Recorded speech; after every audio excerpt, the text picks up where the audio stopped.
अपने कमरे में खिड़कियां बंद करके आराम से बैठा हुआ था। मैं गलती से अंदर से दरवाजे की कुंडी लगाना भूल गया था। उसी वक्त अचानक मेरी चाची अंदर आ गई। सामने का नजारा देखकर वह तुरंत बाहर भाग गई, लेकिन मैंने अपना काम रोकना सही नहीं समझा। जब मैं बाहर आया तो चाची बोली, क्यों समीर अंदर क्या कर रहे थे? मैंने कहा, चाची आपको पता ही है। अब मेरे मुंह उसे क्या सुनना चाहती है? चाची बोली, वह सब ठीक है, लेकिन तुम्हें अपना कमरा बंद करना चाहिए था। मैंने कहा, चाची मुझे क्या पता था कि तुम उसी वक्त कमरे में आ जाओगी।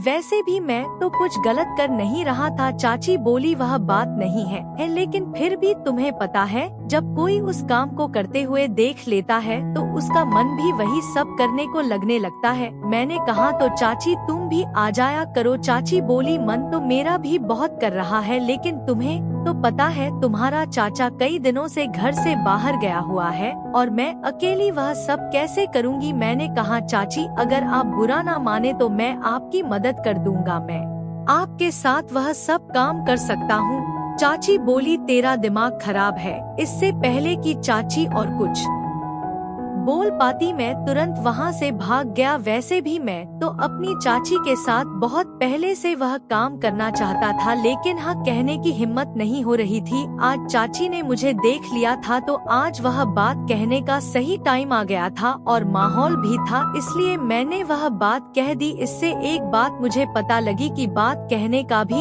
एक सही समय आता है। उस समय बात कर लेनी चाहिए। उस समय आपकी बात पूरी होने के बहुत चांस होते हैं।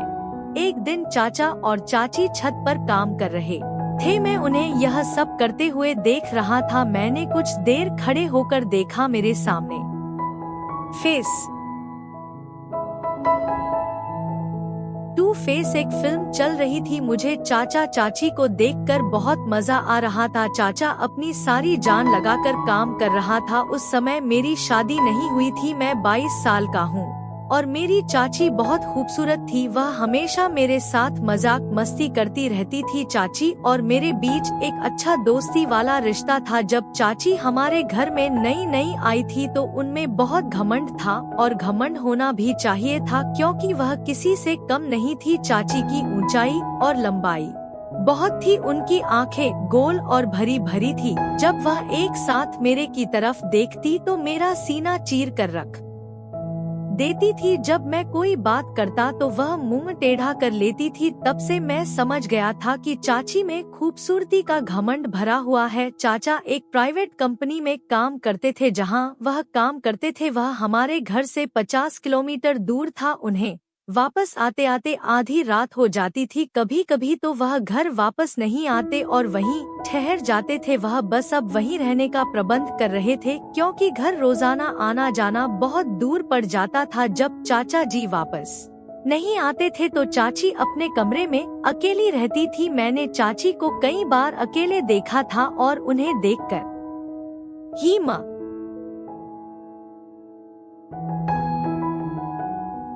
ने भी महसूस किया कि मेरे चाचा आधी रात घर आते हैं, कभी काम करते हैं और कभी नहीं।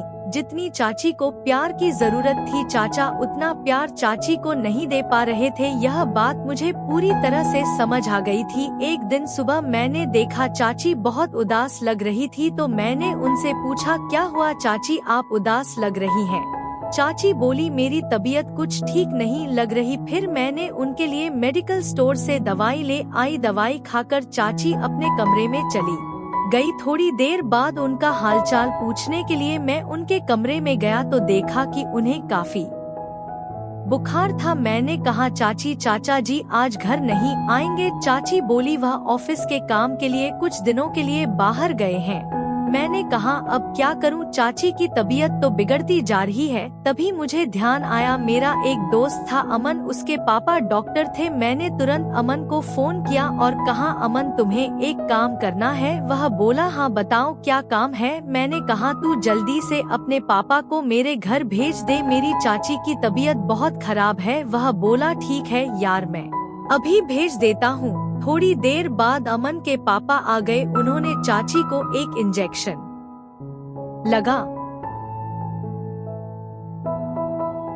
दिया और कुछ दवाइयाँ लिखी। करीब 1 घंटे बाद चाची को मिल गया। फिर सुबह मैं बाथरूम जा रहा था तो चाची बोली, समीर 1 मिनट आओ मेरे पास। मैं उनके पास गया। चाची बोली, मुझे माफ कर दो। मैंने पूछा किसके लिए, तो चाची बोली, जब से मैं इस घर में आई हूँ एक बार भी तुझसे सीधे मुंह बात नहीं की और तू मेरा कितना ख्याल रखता है यह कल मुझे पता चला जब मेरी तबीयत खराब थी। मैंने कहा, चाची कोई बात नहीं, मैं तो तुम्हें अपनी ही मानता हूँ।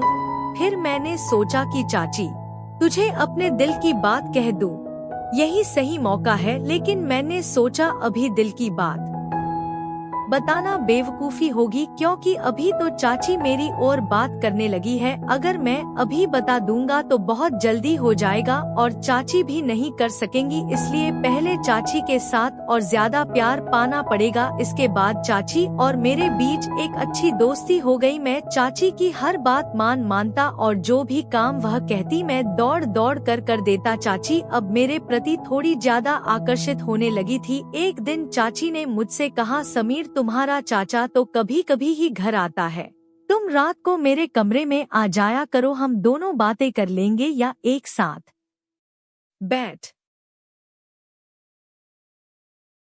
कर फिल्म देख लेंगे। अकेले में मेरा कमरे में जी नहीं लगता। मैंने अपने मन में सोचा, लो चाची मुझे हिंट दे रही है डायरेक्ट से, तो अब मुझे और भी आसान हो गया। अब किसी भी तरह से अपनी बात कह ही दूंगा। मैं चाची के कमरे में गया तो चाची अभी भी घर के काम कर रही थी। चाची को देखकर मेरा मन मचल गया और मैंने मोबाइल में मूवी देखने लगा। वीडियो की आवाज पूरी ऊंची थी और पूरे कमरे में सुनाई दे रही थी। चाची के पीछे का मुंह कमरे के गेट की ओर नहीं था बल्कि टेढ़ा था, इसलिए बाहर से कोई आ रहा है इसका पता नहीं चल सकता था। मैं अपनी मस्ती में फिल्म देख रहा था और आवाज का आनंद ले रहा था। मुझे यह भी पता नहीं चला कि कब चाची कमरे में आ गई। चाची भी पीछे आकर वह फिल्म देख रही थी, लेकिन मुझे यह पता नहीं चला। चाची ने खखार मारी और मैं उस फिल्म से ध्यान हटाकर देखा तो पीछे चाची खड़ी हंस रही थी। मैं जल्दी फिल्म बंद कर दिया और पूरी तरह घबरा गया। चाची ने मेरा कान पकड़कर कहा, क्यों अब क्यों बंद कर दिया, क्या डर गया? मैंने थोड़े हंसते हुए और थोड़े घबराते हुए कहा, चाची डर लगता है जब कोई वह फिल्म देखते हुए पकड़ लेता है। वह बोली, अच्छा अब तुम्हें डर लगता